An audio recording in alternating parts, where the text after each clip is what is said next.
이 세상을 살아가는 동안에 나의 힘을 의지할 수 없으니 기도하고 낙심하지 말 것은 주께서 참 소망이 되심이라. 다시 한번 이 세상을 살아가는 동안에 나의 힘을 의지할 수 없으니 기도하고 낙심하지 말 것은 주께서 참 소망이 되심이라. 하나님의 꿈이 나의 비전이 되고 예수님의 성품이 나의 인격이 되고 성령님의 권능이 나의 능력이 되길 원하고 바라고 기도합니다. 주의 길을 걸어가는 동안에 세상의 것 의지할 수 없으니 감사하고 낙심하지 말 것은 주께서 참 기쁨이 되심이라. 하나님의 꿈이 나의 비전이 되고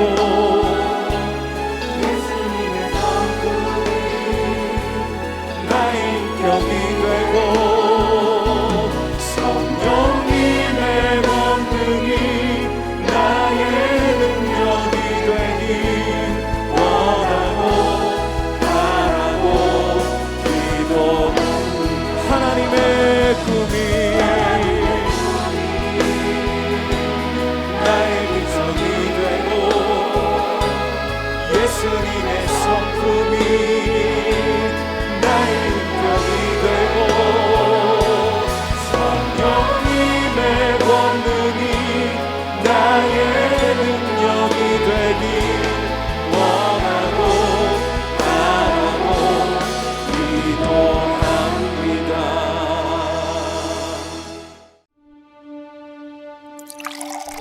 늙은이를 꾸짖지 말고 권하되 아버지에게 하듯하며 젊은이에게는 형제에게 하듯하고 늙은 여자에게는 어머니에게 하듯하며 젊은 여자에게는 온전히 깨끗함으로 자매에게 하듯하라. 참 과부인 과부를 존대하라. 만일 어떤 과부에게 자녀나 손자들이 있거든 그들로 먼저 자기 집에서 효를 행하여 부모에게 보답하기를 배우게 하라. 이것이 하나님 앞에 받으실 만한 것이니라. 참 과부로서 외로운 자는 하나님께 소망을 두어 주야로 항상 간구와 기도를 하거니와 향락을 좋아하는 자는 살았으나 죽었느니라. 내가 또한 이것을 명하여 그들로 책망받을 것이 없게 하라. 누구든지 자기 친족, 특히 자기 가족을 돌보지 아니하면 믿음을 배반한 자요 불신자보다 더 악한 자니라. 과부로 명부에 올릴 자는 나이가 60이 덜 되지 아니하고 한 남편의 아내였던 자로서 선한 행실의 증거가 있어 혹은 자녀를 양육하며 혹은 나그네를 대접하며 혹은 성도들의 발을 씻으며 혹은 환난당한 자들을 구제하며 혹은 모든 선한 일을 행한 자라야 할 것이요 젊은 과부는 올리지 말지니 이는 정욕으로 그리스도를 배반할 때 시집 가고자 함이니 처음 믿음을 저버렸으므로 정죄를 받느니라. 또 그들은 게으름을 익혀 집집으로 돌아다니고 게으를 뿐 아니라 쓸데없는 말을 하며 일을 만들며 마땅히 아니할 말을 하나니 그러므로 젊은이는 시집가서 아이를 낳고 집을 다스리고 대적에게 비방할 기회를 조금도 주지 말기를 원하노라. 이미 사탄에게 돌아간 자들도 있도다. 만일 믿는 여자에게 과부 친척이 있거든 자기가 도와주고 교회가 짐지지 않게 하라. 이는 참 과부를 도와주게 하려 함이라. 우리나라 국민이라면 대한민국 헌법에 명시된 국민의 4대 의무가 있습니다. 첫째, 국방의 의무로 외국의 침략 행위로부터 국가의 독립을 유지하고 영토를 보존하기 위한 국토 방위의 의무를 말합니다. 둘째, 납세의 의무로 공권력의 주체가 재정 확보를 위해 국민들을 납세의 의무로 공권력의 주체가 재정 확보를 위해 국민들은 조세를 납부해야 할 의무를 말합니다. 좀 더 쉽게 얘기하면 나라 살림을 살기 위해서는 대한민국 안에서 경제활동을 하는 법인 및 모든 사람은 세금을 내야 한다는 것입니다. 셋째, 교육의 의무로 모든 국민은 그 보호하는 자녀에게 적어도 초등교육과 법률이 정하는 교육을 받게 할 의무를 진다는 것입니다. 넷째, 모든 국민은 근로의 의무를 짐으로써 국가는 근로의 의무의 내용과 조건을 민주주의 원칙에 따라 법률을 정합니다. 만약 대한민국 국민이긴 하나 4대 의무를 지키지 않으면 법률에 의거하여 불이익을 받을 수 있습니다. 그래서 대한민국 국민으로서의 권리를 잘 행사하기 위해서는 반드시 의무를 다해야 하는 것입니다. 그리스도인으로서 반드시 이렇게 행해야 하는 의무 중 일부분을 오늘 본문에서는 말하고 있습니다. 디모데 전서를 목회서신이라고 합니다. 오늘 본문은 바울이 디모데에게 보낸 목회에 대한 지침과 같은 편지라고도 할 수 있습니다. 특히 에베소 교회의 상황에 맞는 것들을 고려하여 바울이 쓴 편지이긴 하지만 오늘 본문을 통해 지금을 살아가고 있는 성도들에게는 어떤 의미일까요? 본문은 사람들을 대할 때의 태도에 대해 이야기하고 있습니다. 교회 안에는 다양한 사람들이 있습니다. 그들을 대할 때 최소한 하나님을 믿는 성도라면, 예수님을 믿는 그리스도인이라면 이렇게 사람을 대해야 한다고 말하고 있습니다. 첫째, 사람들을 대할 때 가족처럼 대하라는 것입니다. 오늘 본문 1절, 2절 늙은이를 꾸짖지 말고 권하되 아버지에게 하듯 하며 젊은이에게는 형제에게 하듯 하고 늙은 여자에게는 어머니에게 하듯 하며 젊은 여자에게는 온전히 깨끗함으로 자매에게 하듯 하라. 바울은 디모데가 젊은 지도자이기 때문에 나이 많은 성도를 대할 때 아버지나 어머니에게 하듯 하라는 것이 아닙니다. 꼭 교회 지도자가 아니더라도 교회 안에 소속된 공동체의 한 지체라면 남녀노소를 막론하고 누구를 대하든 아버지나 어머니에게 대하듯 그리고 젊은 사람들에게는 형제 자매에게 하듯 대하라는 것입니다. 물론 목회자는 영적 지도자로서 권위로 남녀노소를 막론하고 성도들에게 말씀을 가르치고 그들이 신앙생활을 잘할 수 있도록 이끌어야 하지만 그 외에 어떤 성도를 만나고 대하든 그때는 가족에게 대하듯 예의 바르고 공손하게 해야 한다는 것입니다. 둘째, 외로운 자를 존대하라는 것입니다. 3절, 참 과부인 과부를 존대하라. 과부는 남편이 없는 여인으로 부양해야 할 가족이나 친척이 없는 외로운 사람이요. 아무런 도움을 받지 못하는 사람을 뜻합니다. 과부 앞에 참이란 단어가 붙었습니다. 이 참이라는 이 단어에는 진실로라는 의미가 있어서 5절에서처럼 진실한 과부는 하나님께 소망을 두고 항상 기도하는 자라고 할 수 있겠습니다. 여기서 존대하라 라는 헬라어의 원어의 티마는 문맥의 흐름으로 볼 때 인격적인 존중과 감정적인 지원을 넘어서서 재정적인 도움을 주라는 것을 뜻합니다. 또 여기에서 티마의 시제는 현재 능동태형으로 일시적인 것이 아니라 지속적인 관심을 가지고 참된 신앙의 과부에게 경제적인 도움을 줄 것을 말하고 있습니다. 결국 존대하라는 것은 그녀를 무시하지 않고 세워주고 격려하는 의미로서 존경의 의미로 끝나는 것이 아니라 끝까지 그녀가 세상에서 잘 버티고 살아갈 수 있도록 관심과 함께 경제적 도움을 지속적으로 주자는 것입니다. 이 말씀을 역력히 드러내주는 성경 인물이 있습니다. 바로 룻기의 주인공 룻이죠. 룻은 남편을 잃은 과부였습니다. 그 과부가 그것도 낯선 땅에서 먹고 살기 위해 이삭 죽기를 했던 것이죠. 신명기 14장 29절 너희 중에 분깃이나 기업이 없는 레위인과 내 성읍에 거류하는 객과 및 고아와 과부들이 와서 먹고 배부르게 하라. 그리하면 내 하나님 여호와께서 내 손으로 하는 범사에 내게 복을 주시리라. 신명기 24장 19절 내가 밭에서 곡식을 벨 때에 그 한 뭇을 밭에 잊어버렸거든. 다시 가서 가져오지 말고 나그네와 고아와 과부를 위하여 남겨두라. 그리하면 내 하나님 여호와께서 내 손으로 하는 모든 일에 복을 내리시리라. 신명기 14장, 16장, 24장, 26장을 보면 하나님은 객 또는 나그네, 고아와 과부를 위해 모든 곡식을 거두지 말라고 말씀하십니다. 또 모든 열매를 다 따지 말고 남겨두라고 하십니다. 왜 그러시는 걸까요? 나그네, 고아, 과부 이들은 모두 사회적 약자이고 소외된 자들이며 누군가의 도움이 필요한 자들입니다. 그들에게 일자리를 구하는 것이 쉽지 않고 일자리가 없으니 먹을 양식을 얻을 수도 없기 때문입니다.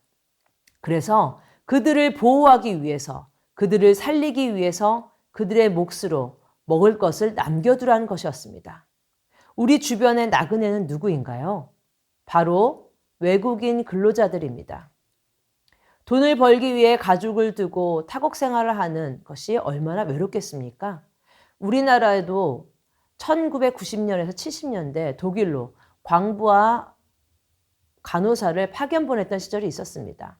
언어가 통하지 않는 낯선 나라에서 노동을 하면서 얼마나 힘들고 외로웠을까요? 지난주 GCM 세미나에서 만났던 목사님의 사역을 떠올려 봅니다. 대학 교수를 은퇴하시고 신학을 공부하셔서 목사 안수를 받은 후 유학생들을 섬기는 교회 사역을 하고 계셨습니다. 69세라는 나이가 많으신데도 불구하고 어떻게 유학생들 사역을 시작할 수 있었을까 궁금했는데 그 목사님께서는 오래전에 프랑스에서 유학생활을 보내면서 그 유학 시절 타국 생활이 얼마나 외롭고 힘든지 누구보다도 그 마음을 잘 알기에 교수직을 은퇴하신 후 그들을 위로하며 복음을 전하고자 유학생 사역을 하신다는 것을 얘기 들었습니다. 사랑하는 성도 여러분, 나의 주변에 사회적 약자로서 소외되고 외로운 사람은 누가 있을까요? 주위를 돌아보고 나의 작은 섬김으로 그들에게 큰 소망과 위로, 지지가 되기를 간절히 바랍니다. 셋째, 어려운 상황에 있는 가족이나 친척을 먼저 돌보라는 것입니다. 오늘 본문의 8절, 16절 다시 보겠습니다. 누구든지 자기 친족, 특히 자기 가족을 돌보지 아니하면 믿음을 배반한 자요 불신자보다 더 악한 자니라. 만일 믿는 여자에게 과부 친척이 있거든 자기가 도와주고 교회가 짐지지 않게 하라. 이는 참 과부를 도와주게 하려 함이라. 우리가 아무리 선한 일을 한다 할지라도 내 가족을 먼저 제대로 돌보지 않으면서 선한 일을 한다는 것은 어불성설이요 아이러니한 일입니다. 8절 본문에서도 말한 것처럼 어려움에 처한 가족을 돌보지 않는 것은 믿음을 배반한 자요 불신자보다 더 악한 자라고 합니다. 교회에서 봉사는 열심히 하고 교회 형제 자매들을 잘 챙기면서 시골에 계신 부모님을 돌보지 않는 성도님들은 혹시 계신가요? 내 혈육인 형제 자매의 물질적 어려움을 겪고 있는 것을 알면서도 나 살기 바쁘다는 이유로 돌아보지 않고 계신 성도님들 혹시 계신가요? 오늘 이 말씀을 듣고 내가 할 수 있는 최선으로 그들을 섬기시기 바랍니다. 야고보서 2장 15절에서 17절 만일 형제나 자매가 헐벗고 일용할 양식이 없는데 너희 중에 누구든지 그에게 이르되 평안히 가라, 덥게 하라, 배부르게 하라 하며 그 몸에 쓸 것을 주지 아니하면 무슨 유익이 있으리요? 이와 같이 행함이 없는 믿음은 그 자체가 죽은 것이라. 우리 주변에는 남보다 못한 가족들이 참 많이 있습니다. 관계가 어그러져 있는 수많은 가족들의 관계가 오늘 말씀을 통해 그들의 고통 가운데 외치는 작은 신음을 들을 수 있기를 바랍니다. 그리고 그 신음소리에 반응하시는 저와 우리 성도님들 되시길 바랍니다. 무엇 답다라는 것은 특성이나 자격이 있음의 뜻을 더하는 전미사입니다. 그 성질이나 본질에 가장 가깝다고 생각될 때 우리는 무엇 답다라고 말합니다. 그리스도인 답다, 그리스도인 다움이란 과연 어떤 모습일까요? 예수님께서 이 땅에 오신 이유는 의인을 부르러 온 것이 아니라 죄인을 부르러 오셨습니다. 강자를 위해서 부르러 오신 것이 아니라 소외되고 약한 자, 가난한 자들과 상처받고 외로운 자들을 위해 이 땅에 오셨습니다. 낮고 천한 자리로 친히 오신 그 예수님의 모습처럼 우리도 작게나마 예수님을 믿는 사람으로서 예수님을 조금이나마 닮아가기 위해 그리스도인 다움의 삶으로 첫째, 모든 사람들을 대할 때 가족처럼 대하시기 바랍니다. 둘째, 소외되고 외로운 자들을 더욱 존대하시기 바랍니다. 셋째, 어려운 상황에 있는 가족이나 친척들을 먼저 돌보시기 바랍니다. 행복축제가 일주일 남았습니다. 오늘도 복음을 몰라 방황하고 소외된 수많은 이웃과 내 가족이 있습니다. 나는 무엇을 할 수 있을까요? 내가 품은 VIP에게 이 모든 것을 실천하고자 몸부림치시는 저와 사랑하는 모든 성도님들 되시기를 예수님의 이름으로 축복합니다. 함께 기도 제목을 읽으면서 같이 기도하시겠습니다. 모든 사람을 대할 때 가족에게 하듯 부모님, 형제, 자매에게 하듯이 사랑스럽고 친절하게 대하게 하소서. 아멘. 내 주변에 소외되고 외로운 자들은 누구인지 돌아보아 그들을 잘 섬기고 어떻게 도울 수 있을지 지혜를 주소서. 아멘. 어려운 상황에 처한 가족이나 친척들이 있다면 그들을 먼저 보살피고 필요를 채워주며 섬기게 하소서. 아멘. 이어서 행복축제를 위한 기도 제목을 읽고 기도하겠습니다. 더 사랑의 교회 모든 성도님들이 한 영혼에 대한 긍휼한 마음을 주셔서 VIP를 품고 기도하게 하시고 성령님 VIP들의 마음을 만져주셔서 행복축제에 꼭 참석하여 예수 믿고 구원받게 하소서. 아멘. 행복축제를 준비하는 모든 과정에 하나님이 세밀하게 간섭하셔서 어떠한 갈등이나 어려움 없이 잘 준비되게 하시며 하나님이 기뻐하시는 행복축제가 되게 하소서. 아멘. 게스트 추상미 배우의 간증과 이진아 가수 찬양을 통해 마음 문이 열리게 하시고 이인호 목사님과 권호 목사님이 전하시는 복음의 메시지를 통해 VIP들이 은혜 받게 하소서. 아멘.